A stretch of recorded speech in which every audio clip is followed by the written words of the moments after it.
everyone, today's topic of discussion is urea cycle. So before going to the pathway, first we will see the formation of ammonia, then the trapping, how is ammonia trapped, trapping of ammonia, then its transportation of ammonia, and finally the disposal. So ammonia is disposed in the form of urea. So first we will see the formation of ammonia. Okay. So formation of ammonia. So first we will see why is there is need for the formation of ammonia. So the proteins are degraded to the amino acids. The proteins, they are degraded to amino acids. So these amino acids, it contains amino group as well as the carbon skeleton. So the amino group, it is detoxified in the form of urea. And the carbon skeleton enters the catabolic pathway. It will be used for gluconeogenesis. Okay, so now we are seeing how this amino group is formed from the amino acids and how it is converted to urea. Okay, so formation of ammonia, the first step is the transamination.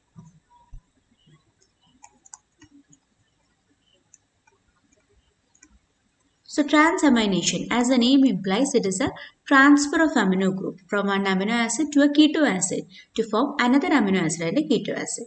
Okay, so if you are taking an example, the most common transamination reaction is the transamination of alanine in the presence of alanine transaminase. So we are taking the alanine. Okay. So the amino group from the alanine, it is transported to alpha ketoglutarate.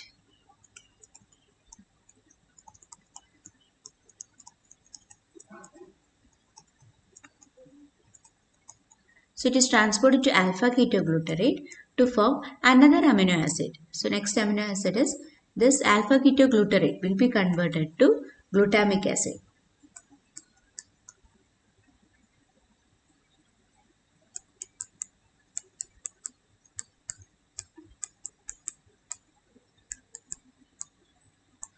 And the alanine will be converted to a keto acid, that is the pyruvate. So the keto group is transferred to alanine. So there is a transfer of the amino group. So amino group is transferred to the keto group and it forms another amino acid. So another amino acid is this glutamic acid. Glutamic acid and pyruvate is formed. Okay. So that is in simple words we can say that alanine plus alpha ketoglutarate in the presence of an aminotransferase. So enzyme involved in the transamination reaction is called aminotransferase. It just means it is a transfer of amino group. So alanine is transported. When alanine is transaminated, the amino acid is alanine transaminase. Alanine transaminase. And alanine transaminase, it forms pyruvate and glutamic acid. Pyruvate and glutamic acid. So one peculiar feature of this transamination is that most of the reaction alpha ketoglutarate is the amino acceptor and the new amino acid that is formed is glutamic acid. So glutamic acid acts like the carrier of the amino groups. Fine. So when alanine is transaminated, the alanine is transaminated to which keto acid? That is pyruvate. So alanine L, it is converted to P, LP. Another common transamination reaction is with aspartate. Okay, that is aspartate. The amino acceptor is alpha ketoglutarate here also and it forms a keto acid that is oxaloacetate and the amino acid is common that is glutamic acid. Glutamic acid. Okay. So that means aspartate is transferred to which keto acid? Oxaloacetate. That is what SO. So alanine is transaminated to pyruvate and aspartate that is converted to oxaloacetate. And in both these transamination reactions, alpha ketoglutarate is the amino acceptor. Alpha ketoglutarate acts like the amino acceptor. And the amino acid that is formed is glutamic acid. Fine. So that is about the transamination reaction. So now we'll see the mechanism of transamination. So in all this reaction, that is when alanine is converted to pyruvate and glutamic acid. The acceptor is alpha ketoglutarate. The enzyme involved is the aminotransferase.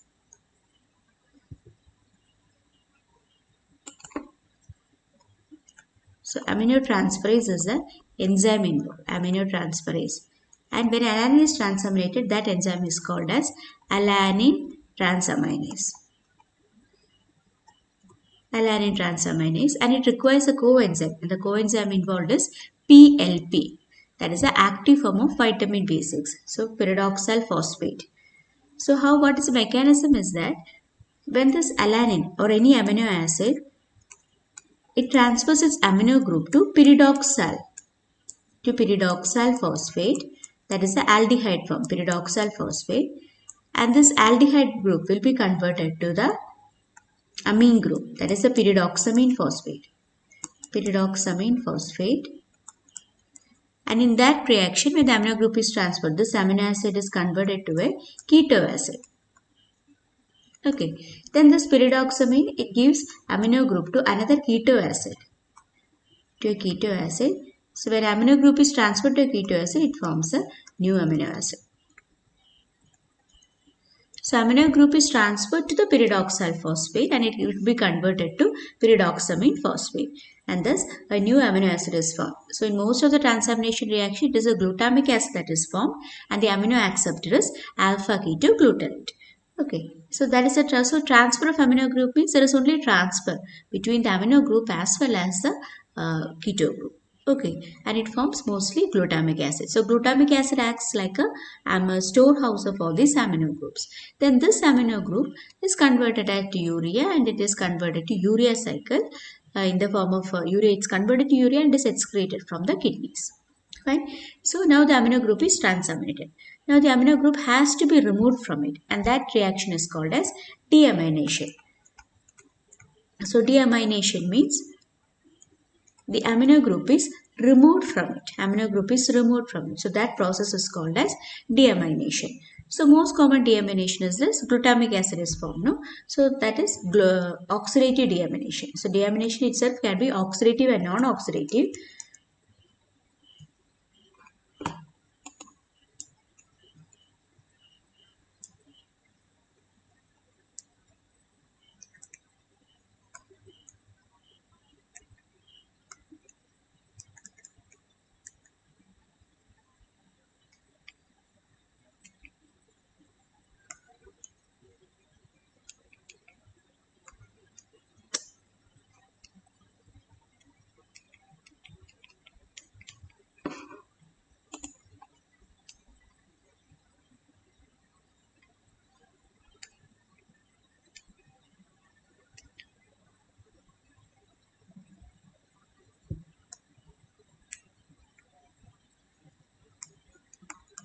So oxidative deamination. Oxidative deamination means there is oxidation as well as deamination.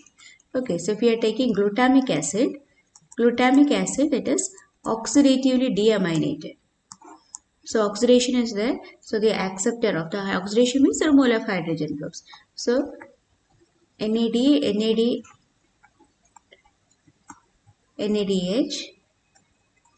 plus NAD can be converted to NADH plus H plus, and NADP will be converted to NADPH plus H plus. So glutamic acid is one amino acid where it can utilize, in this reaction it can utilize both NAD as well as NADP as its coenzyme. Okay, so it is carried upon by glutamate dehydrogenase, and the amino acid that is formed is alpha ketoglutarate. So first it forms an amino acid first, and then alpha ketoglutarate is formed plus ammonia. Thus ammonia group is released. So this reaction, the oxidative deamination, occurs in the liver. So from the liver, the amino group, the ammonia, will be entering the urea cycle in the liver. So that is how the deamination occurs. So all the amino acids, it will be converted to glutamic acid, and this glutamic acid, it undergoes deamination in the liver. So the oxidation occurs in all the tissues, but the deamination occurs in the liver. So that is called the transamination, which occurs in all the tissues, and then the oxidative deamination. of the glutamate dehydrogenase that occurs in the liver. So though these reactions are far away, they are physiologically coupled. So it is called as transdeamination. That is transamination plus oxidative deamination. That is called as transdeamination. So oxidative deamination happens in the liver, mostly in the liver mitochondria. So where the ammonia group is released and this ammonia enters the urea cycle, which is detoxified, which is excreted from our body. Fine. So next we will see the other types of deamination. So this oxidative deamination, most common is the glutamate dehydrogenase. Other oxidative deamination is by L-amino acid oxidase. L-amino acid oxidase and D-amino acid oxidase. So L and D-amino acid oxidase. Okay. So L-amino acid oxidase, it mainly uses FMN acids coenzyme. So any L-amino acid, it will be converted, FMN will be converted. FMN is the active form of vitamin B2. FMN will be converted to FMNH2. And L-amino acid, what will happen? By the action of L-amino acid oxidase, first it will be converted to L-amino acid and then L-keto acid. Keto acid will be formed and ammonia will be formed. And then the oxygen generated from the hydrogen peroxide, oxygen H2O2. So H2O2 will be converted to H2O plus half O2 by the action of catalase enzyme, and then the nascent oxygen is released. Okay, so that is L-amino acid oxidase. D-amino acid oxidase mainly acts on glycine and other D acids which occur in the metabolism as a part of metabolism, and there it uses FAD as coenzyme. Okay, so these are the types of oxidative amination. Apart from glutamate dehydrogenase, there is L-amino acid oxidase which uses FMN as a coenzyme, and D-amino acid oxidase which is used for the deamination of D-amino acids which are unnatural. Fine. And also there are some monoamine oxidases which also produces ammonia. Fine. The next is the non-oxidative deamination. So non-oxidative deamination means there is no oxidation. So some amino acids like serine, threonine, they do not undergo oxidative deamination. So they, by the action of dehydrases, they will be converted to ammonia. So serine will be converted to pyruvate and ammonia, and threonine will be converted to ammonia and alpha ketobutyric acid. Okay, alpha ketobutyrate. Similarly, the sulfur-containing amino acid cysteine will be acted upon by self-hydrases, and it releases ammonia and pyruvate. So all these are some examples for non-oxidative deamination, where oxidation does not occur, it undergoes dehydration. Okay, so that is about the oxidative and the non-oxidative deamination. Now we will see the significance of transamination. So transamination, the significance of transamination, so it helps in the transfer of amino group, right? So that is like the first step in the catabolism of amino acid. It's like the first step in the catabolism of amino acids. So most of the amino acids, they undergo transamination and it forms glutamate. Okay. So that's where glutamate will be formed. So that is the first step in the catabolism of amino acids. So where the amino group is released and it will be converted to urea. Second, it helps in the interconversion of amino acids. We know that the amino acid, it will transfer its amino group to another keto acid and forms a new amino acid and a new keto acid. So helps in the interconversion of amino acid. Then it helps in the synthesis of non-essential amino acids.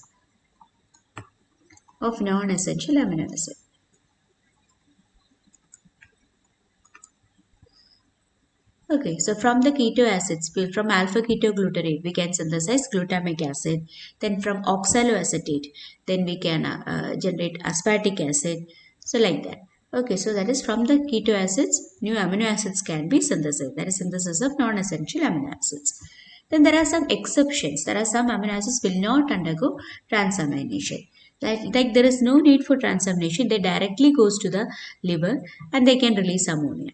That is why they undergo direct degradative pathways. Some examples are proline, then threonine, lysine, then hydroxyproline. So these are the 4 amino acids which undergo direct degradation. They undergo direct degradative pathways. They do not undergo transamination. There is no need for they need not have to be converted to glutamic acid and then undergo oxidative deamination to release ammonia. They can undergo direct degradative pathways in the liver. Okay, and they release the ammonia. So these are the 4 amino acids which do not undergo transamination. So after transamination and the oxidative deamination, now we have generated ammonia, right? So now we will see the disposal of ammonia. So disposal of ammonia, the first step is the trapping of ammonia. So ammonia is trapped in the form of glutamine. So this is true especially in the brain. So the glutamate glutamate will trap it. It can trap the ammonia. So it will trap ammonia and it forms glutamine. Since glutamine is synthesized with the help of ATP is utilized. So that enzyme involved is glutamine synthetase. Since wherever there is ATP involvement, it will be called as synthetase. Okay, and then glutamine, it can release ammonia. It can release ammonia with the help of glutaminase enzyme. So it will release ammonia and glutamate will be regenerated. And this ammonia also enters the urea cycle. Okay, so in most tissues, in the brain, intestine and most of the tissues, this trapping of ammonia occurs. So when the ammonia is trapped, what will happen? So ammonia is trapped by the glutamate. Ammonia is trapped by glutamate and it is transported. So when it is trapped by glutamate, it will become glutamine. So glutamine is the transport form of ammonia from brain and most tissues. So this glutamine will be transported to the brain. So this glutamine will be transported to the especially it's transported to the liver from brain. It's transported to the liver from brain and most of the tissues. So glutamine is the transport form of ammonia. Glutamine is the transport form of ammonia from brain and most of the tissues. Fine. And what about in the skeletal muscles? So in the skeletal muscles,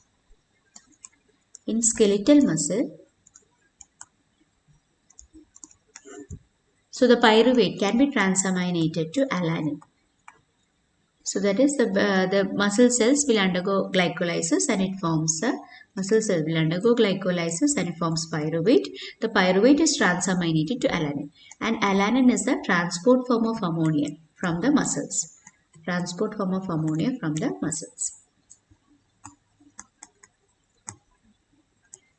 So this alanine can enter the liver. Okay. So that will be glucose-alanine cycle. And again it will be transferred to pyruvate and the cycle goes up. Okay, so thus alanine is a transport form of ammonia from the muscles and glutamine is a transport form of ammonia from the brain and most of the tissues. Fine. Now we will see what happens in the liver. Okay, so liver. So we know that from the liver,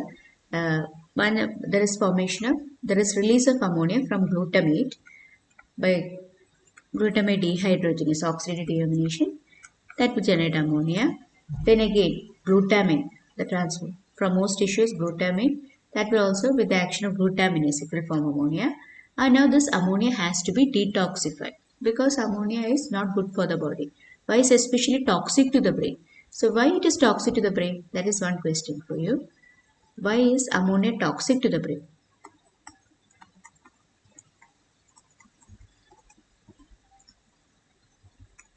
So one reason is that the glutamate. So that is the glutamate. It will trap the ammonia. And it forms glutamine. So in this process, when there is excess of ammonia, when ammonia is in excess, what will happen? The glutamate will get depleted. Glutamate will get depleted.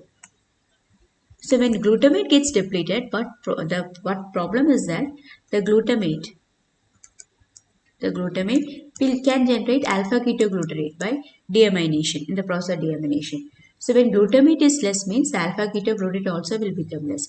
And this alpha ketoglutarate is an intermediate of TCA cycle, which is very required for ATP generation. So when there is increased ammonia, there is decreased glutamate, so decreased alpha ketoglutarate, so TCA cycle will not occur and there will be no ATP production. So there won't be any energy production. So brain cells depend mainly on this oxidative pathways like TCA cycle for its energy production. So that is one reason why ammonia is toxic to the body. Another reason is that this glutamate, it traps ammonia and it forms glutamine. No? So this glutamine, it is osmotically active. So it attracts more water. So that will result in cerebral edema. Cerebral edema. So that is second reason why ammonia is toxic. So glutamine is because it is osmotically active, it can result in cerebral edema.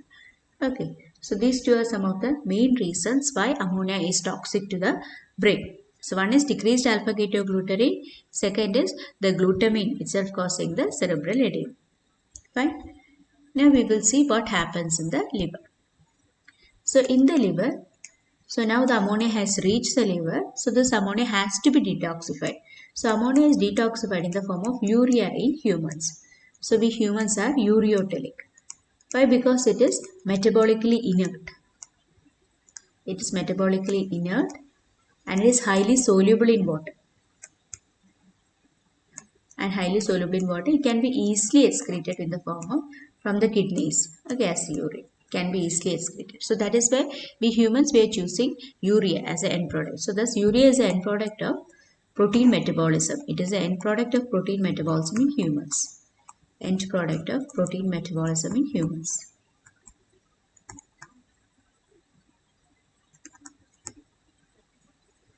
In case of birds, so birds and reptiles, they excrete ammonia as uric acid.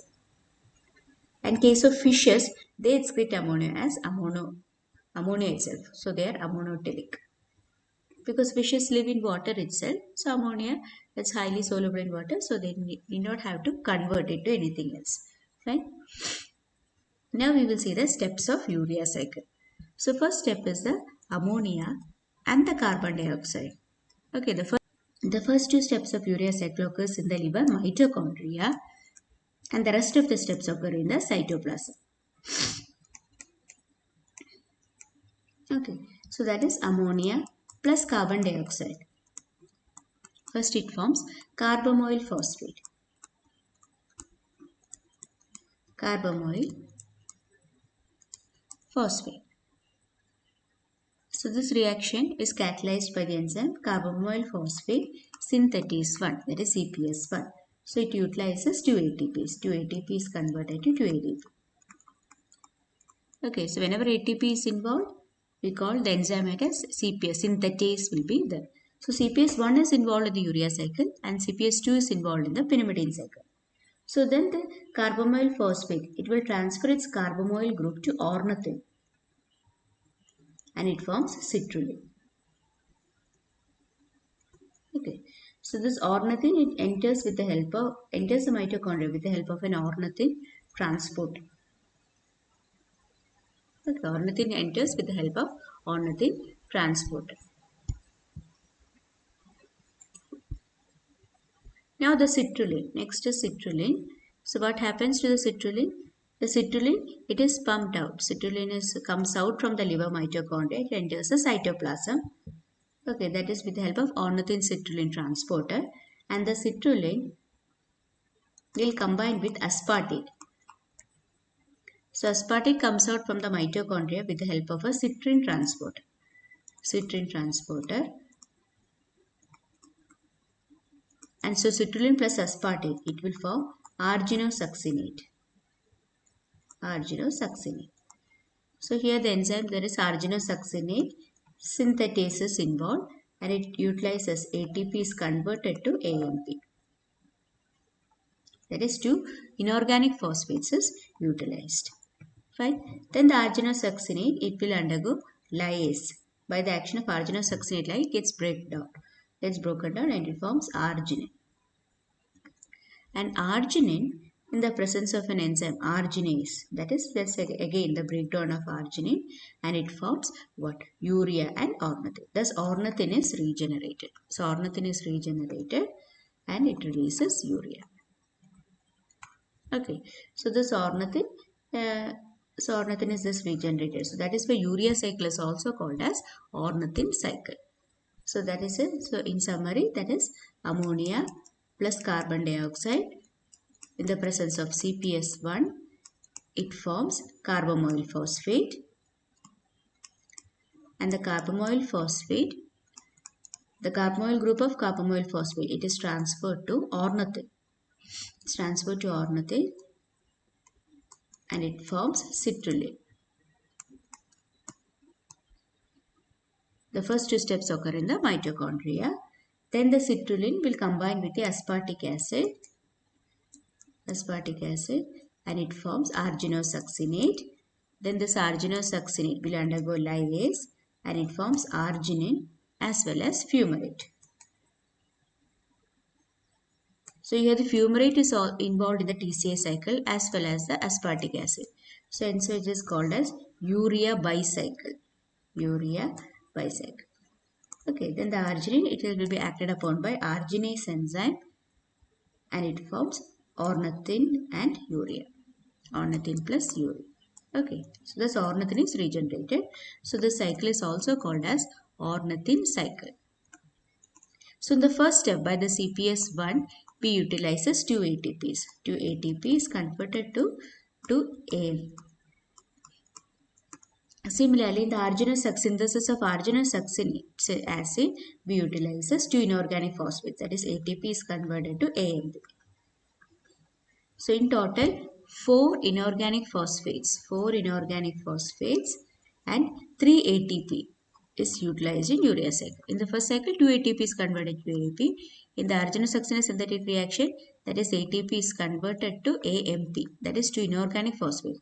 So 3 ATP and 4 inorganic phosphates are utilized in the urea cycle. And urea cycle is called as urea bicycle because aspartic acid as well as the fumarate, it is a part of TCA cycle as well. Okay, now there are two transporters involved for transporter for ornithine, that is ornithine transporter. So ornithine transporter helps in the entering ornithine inside the mitochondria and also helps in the pumping of citrulline from the mitochondria to cytoplasm. That is ornithine citrulline transporter. And the another transporter is citrin transporter.